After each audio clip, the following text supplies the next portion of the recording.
Tapi iya saudara ya, ini pertanyaan saya ya, kenapa Yusuf Manubulu diperlakukan seperti teroris ya? 43 orang coba. 43 orang. Kita sampai sekarang masih belum bisa hubungi ya. Saudara-saudara yang bisa kasih kontak anaknya Yusuf Manubulu, ini ya, supaya kita bisa bantu ya. Di luar semua perbedaan, kita harus bantu sesama, saudara ya. Kalau perlu kita galang semua ya, kita galang donasi, galang apa segala macam.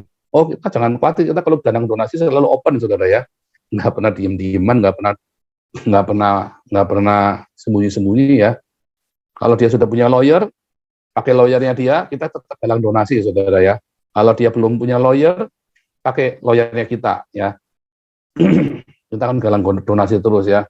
Saya berharap Yusuf Manubulu cukup rendah hati untuk merapat ke kita ya, karena sudah banyak yang merapat ke kita YouTubers ya, karena terbukti punya kita itu efektif sekali ya. Tapi datang si Sontoloyo ini, si Aulia Rahman di Medan ini ngomong ini nanti harus menerima akibatnya. Ya, saudara Aulia ya, dengar saya ini ya. Saya ini adalah bangsa, ya, bangsa Indonesia. Nenek moyang kita di Indonesia ini ribuan tahun sebelum Masehi sudah ada.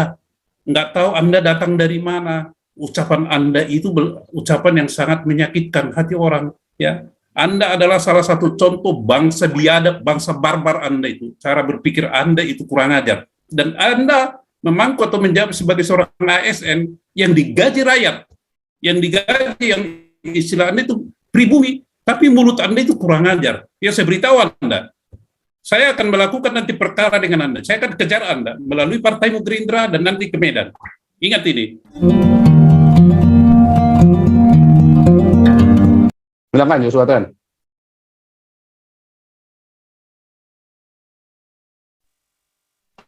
Yosua. Suaranya putus-putus. Suaranya putus-putus.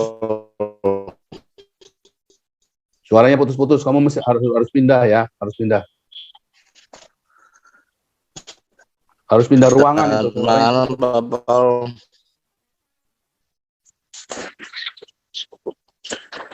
Selamat malam Pak Paul. Selamat malam pindah ruangan. Pindah ruangan, suaranya putus-putus.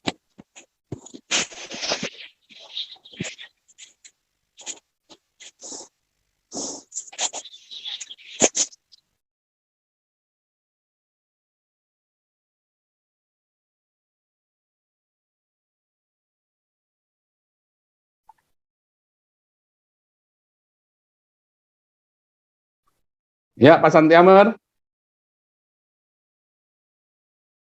Nah, Santiamer. Para jauh tes suara.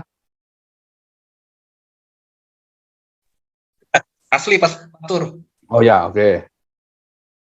Asli udah ya, udah jadi co-host ya, Pak Santiamer juga. Ya, Yosua Ten lagi, silakan. Mana Yosua? Suaranya masih kurang bagus ya, Yosua ya. Masih nggak ada suaranya. Serem ya, saudara ya, yang saya bilang pada Anda tadi ya. Sudah berapa nih yang nonton nih? Wah, yang nonton udah ngeri nih. Ada berapa nih? 1.900, buset. Wah, 2.000 yang nonton ya, saudara ya. Yang nonton sudah 2.000 nih. Udah ngeri-ngeri semua nih, udah mau siap mau caplok semua aja nih ya. 2.000 yang nonton kita nih ya. Sudah 2.000 live-nya nih ya. Serem saudara ya. Tapi iya saudara ya, ini pertanyaan saya ya, kenapa Yusuf Manubulu diperlakukan seperti teroris ya? 43 orang coba. 43 orang. Kita sampai sekarang masih belum bisa hubungi ya. Saudara-saudara yang bisa kasih kontak anaknya Yusuf Manubulu, ini ya, supaya kita bisa bantu ya. Di luar semua perbedaan, kita harus bantu sesama, saudara ya. Kalau perlu kita galang semua ya, kita galang donasi, galang apa segala macam. Oh, kita jangan khawatir, kita kalau galang donasi selalu open, saudara ya. Nggak pernah diem-dieman, nggak pernah sembunyi-sembunyi ya. Kalau dia sudah punya lawyer, pakai lawyernya dia, kita tetap galang donasi, saudara ya. Kalau dia belum punya lawyer, pakai lawyernya kita ya. Kita akan galang donasi terus ya. Saya berharap Yusuf Manubulu cukup rendah hati untuk merapat ke kita ya, karena sudah banyak yang merapat ke kita YouTubers ya, karena terbukti punya kita itu efektif sekali ya. Ya, Pak Santi Amar, mana Pak Santi Amar ini? Salam, Pastor. Oke, sudah. Ya, sudah. Terima Tes doang. kasih.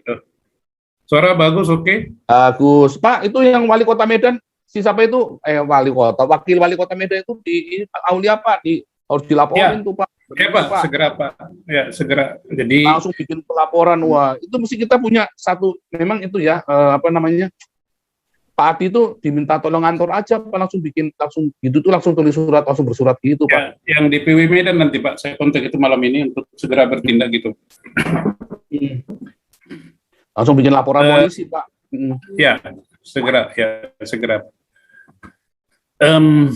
Ya, terima kasih ya teman-teman, Pastor. Ya, inilah yang kita khawatirkan seperti Hani ini tidak cerdas ya. Tidak cerdas, kenapa tidak cerdas itu saya nggak tahu. Saya bilang itu pengaruh daripada budaya asing itu, otak dan hatinya udah buta. Ya, jadi kembali yang disebutkan oleh Pastor Paul tadi, saya ambil di ujungnya sajalah. Maka orang-orang yang sudah menjadi pindah agama ini, hati-hati Anda berbuat, akan nanti backfire untuk diri Anda dan suku Anda sendiri. Hati-hati. Inilah contohnya Aulia ini. Dan ini akan kita perkarakan ini.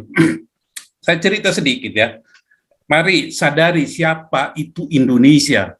Siapa itu bangsa-bangsa Indonesia. Saya ulang lagi. Sebelum Indonesia ada yang namanya adalah Nuswantara.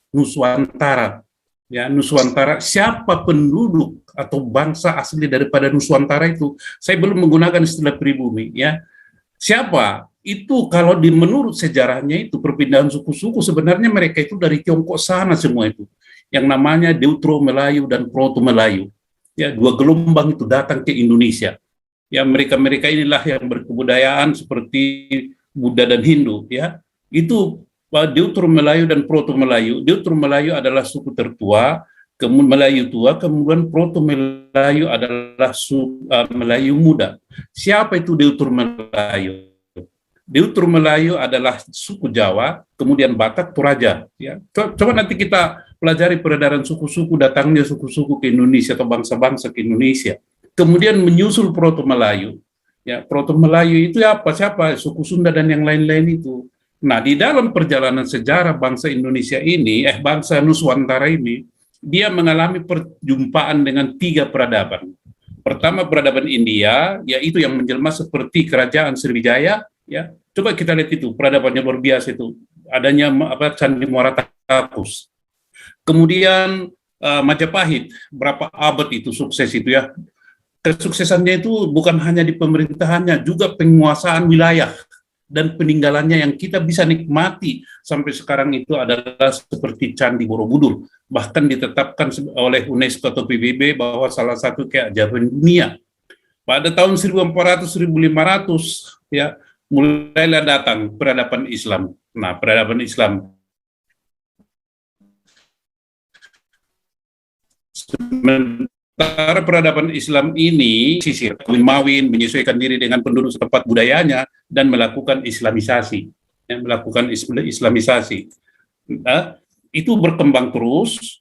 Pada tahun 1800-an muncullah 1500 sebenarnya sudah muncul itu ya, Portugis ke Indonesia Timur, ke Ambon, ya ke Ambon sana, Maluku lah saya katakan, yaitu rempah-rempah. Juga ke Barus sana ada itu, Portugis sudah masuk di sana, dan di sana ada suatu gereja, bangunan gereja Katolik di Barus sana. Nah, di Barus itulah yang namanya Kerajaan Batak, itu mulai Sisingamangaraja di situ. Nah, di situ. Kemudian pada tahun 1600, 1700-an atau 1800 lah ya, Belanda mulai masuk ya. Dari barat, itu berarti peradaban barat. Sejarah menunjukkan bahwa selalu ada pertentangan antara Kristen dengan Islam itu, yang dimulai dengan yang disampaikan Pastor Paul tadi, itu terbawa-bawa ke Indonesia. Nah, peradaban barat ini sebenarnya tadinya mereka adalah berdagang tadinya, tetapi karena di Nuswantara ini sudah ada kerajaan-kerajaan Islam, ya, kerajaan-kerajaan Islam, dan mereka satu dengan lainnya itu tidak cocok, maka menarik-narik Belanda untuk ikut terlibat di dalam persoalan politik mereka. Mau tidak mau Belanda ya masuk, sehingga terjadi apa menurut mereka itu adalah politik adu domba. Nah, Belanda ini atau ya Belanda inilah yang tadinya dia adalah pedagang menjadi kolonial ya penjajah, tetapi pada saat yang bersamaan juga ada penyebaran agama Kristen itu ke pedesaan-pedesaan. Jadi peradaban Islam ini selalu menganggap peradaban Barat ini identik dengan Kristen dan selalu di apa namanya itu selalu ketidakcocokan itu terjadi antara kedua ini peradaban ini. Kalau peradaban Hindu itu atau India ini welcome aja dia. Adaptasinya luar biasa, dia nggak pernah bentrok itu, jarang. Maka jangan heran sekarang ini terjadi apa, selalu itu tadi yang dua itu kan, ya dengan vihara, dengan yang lain-lain itu hampir relatif sedikit lah. Nah di dalam penjajahan Belanda ini yang kita harus hati-hati. Belanda melakukan, ya katakanlah dulu itu ya, kolonial itu melakukan politik sosial, segregasi, pemisahan sosial. Ini yang harus hati-hati, Hani harus belajar Anda. Jangan karena nafsu Anda untuk mengejar siapapun yang Anda sebut murtadin akan nanti menghantam suku Anda sendiri. Berbahaya, ya. Berbahaya ini. Nah, rejim kolonial Belanda membagi 3 kelompok di Indonesia ini yang namanya satu ada Europeanen, ya, Europeanen, itu Eropa kulit putih. Termasuk di sini adalah pribumi, ya. Pribumi yang beragama Katolik dan Protestan, yaitu Kenil, tentara Kenil itu dikelompokkan itu masyarakat kelas atas itu. Nah, dan yang kedua adalah Fremde, ya Fremde Oosterlinger. Fremde Oosterlinger ini terdiri daripada Tionghoa, Arab, India maupun non-Eropa lainnya. Nah, perbedaan kelas dibikin oleh Belanda ini supaya terjadi segregasi sosial. Dan yang kedua tadi. Jadi, Saudara Hani ya, Anda harus pahami ini persis sama dengan politik apartheid yang terjadi di Afrika Selatan. Sadar atau tidak sadar, Anda sekarang ini sedang melakukan itu. Anda tidak berbeda dengan kolonial, penjajah sebenarnya Anda. Demi nafsu Anda, entah siapa yang membayar Anda itu, tapi ini akibatnya. Contoh sekarang udah muncul di Medan. Di kita di Indonesia ini Pak, ya di Indonesia ini sudah mengharamkan itu istilah pribumi dan non-pri, tidak ada itu. Dan pemerintah itu sudah melarang. Tetapi datang si Sontoloyo ini, si Aulia Rahman di Medan ini ngomong ini nanti harus menerima akibatnya. Ya, saudara Aulia ya, dengar saya ini ya. Saya ini adalah bangsa, ya bangsa Indonesia. Nenek moyang kita di Indonesia ini ribuan tahun sebelum Masehi sudah ada. Nggak tahu Anda datang dari mana. Ucapan Anda itu ucapan yang sangat menyakitkan hati orang. Ya. Anda adalah salah satu contoh bangsa biadab, bangsa barbar Anda itu. Cara berpikir Anda itu kurang ajar. Dan Anda memangku atau menjawab sebagai seorang ASN yang digaji rakyat. Yang digaji, yang istilah Anda itu pribumi. Tapi mulut Anda itu kurang ajar. Ya saya beritahu Anda. Saya akan melakukan nanti perkara dengan Anda. Saya akan kejar Anda melalui Partai Gerindra dan nanti ke Medan. Ingat ini. Saya Santi Amer Halowo ya.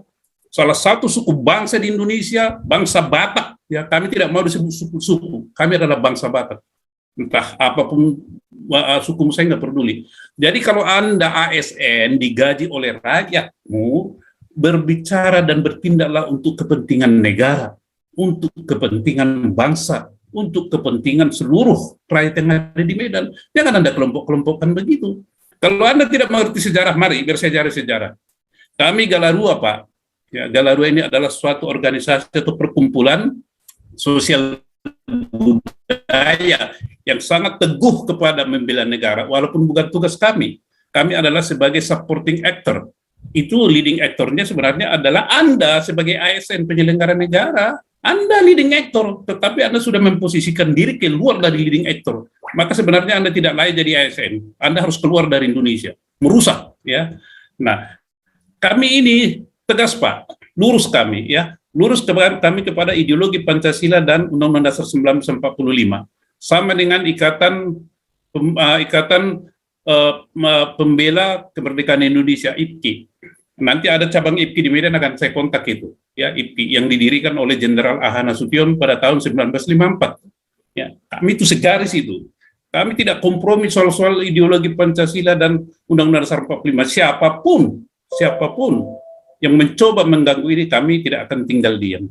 Dengan cara apa? Oh, tentu bukan kekerasan, bukan pedang. Kami akan melakukan dengan yang disebut oleh Pastor Paul tadi, meminjam istilah itu adalah verbal. pembelaan verbal. Kami akan melakukan konstitusinya secara hukum. Nah, ini yang ingin saya sampaikan, Pastor. Tadi kita dari Binagraha memang beraudiensi dengan salah seorang staf khusus Presiden, membicarakan berbagai hal ya tentang kebangsaan ini. Dan dia menyambut baik kehadiran kita. Saya sudah laporkan itu kepada Pak Ponto sama Pak Junias dan yang lain, Pak SK juga, mengenai hasil kunjungan kita tadi. Ada laporannya itu, dan kita sampaikan semua ini. Dan kita sampaikan usulan-usulan ataupun saran-saran untuk bisa mengatasi, dan mereka menyambut baik. Nanti tulisan kita mereka tunggu, Pak.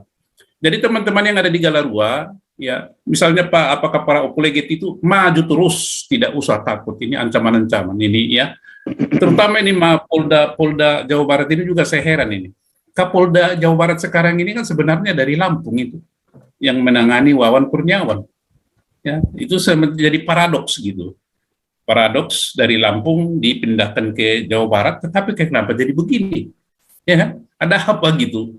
Memang Jawa Barat ini, Pastor Paul, dikenal dengan daerah merah ini. Ya, Jawa Barat, Sulawesi Selatan, NTB, Sumatera Barat, dan sebagian di pantai barat daripada Sumatera Utara itu. Ya, pantai barat Sumatera Utara. Karena itu adalah pengaruh dari Wahabi, dan pantai timur lah, pantai timur dan pantai barat itu, kalau pantai barat itu pengaruh dari Wahabi di Sumatera Barat pada tahun 1816 sampai 1820. Nah, jadi apa yang ingin saya katakan di sini adalah memang kita pembawa berita baik ini. Saya tidak mau menggunakan istilah kristenisasi. Kita bawa berita baik, Anda terima syukur, Anda terima, tidak terima juga tidak apa-apa. Kita membuat Anda menjadi orang baik, orang yang punya kepastian, dan Anda sudah menjadi orang penyelamat. Ya Anda terima, ya nggak apa-apa, syukur. Anda nggak terima juga nggak apa-apa. Nah, kenapa Anda kejar-kejar ini? Tetapi puji Tuhan, yang kami ini sudah dinubuatkan, tidak ada hal yang kalau Anda misalnya kejar-kejar begitu takut, oh tidak, kami tidak akan takut itu. Bahkan mungkin nanti pemberitaan itu akan lebih hebat. Karena lawan Anda adalah bukan kami. Ada ya, sesembahan kami itu lawan Anda.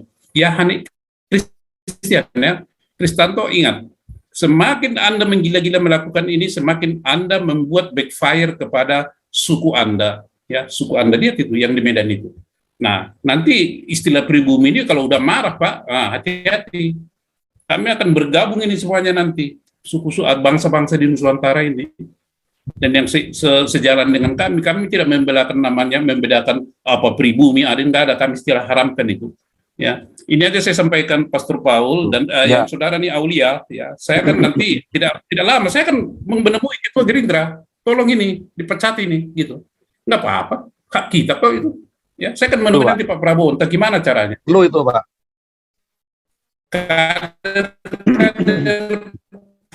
Kader-kader partai begini harus di Pastor Paul dan Galarua ya, seperti saya katakan kita berjejaring. IPKI adalah Ikatan Pendukung Kemerdekaan Indonesia. Pendirinya ini adalah para jenderal Ahana Sutiyung. Dan kita tadi sudah berkomitmen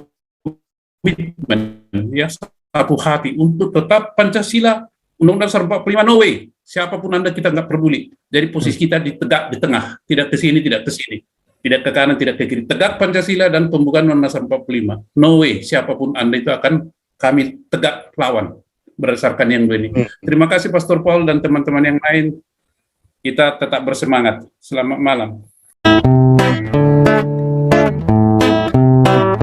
Kau bilang kau menang debat, lawan domba yang sesat. Kau bilang banyak yang tobat,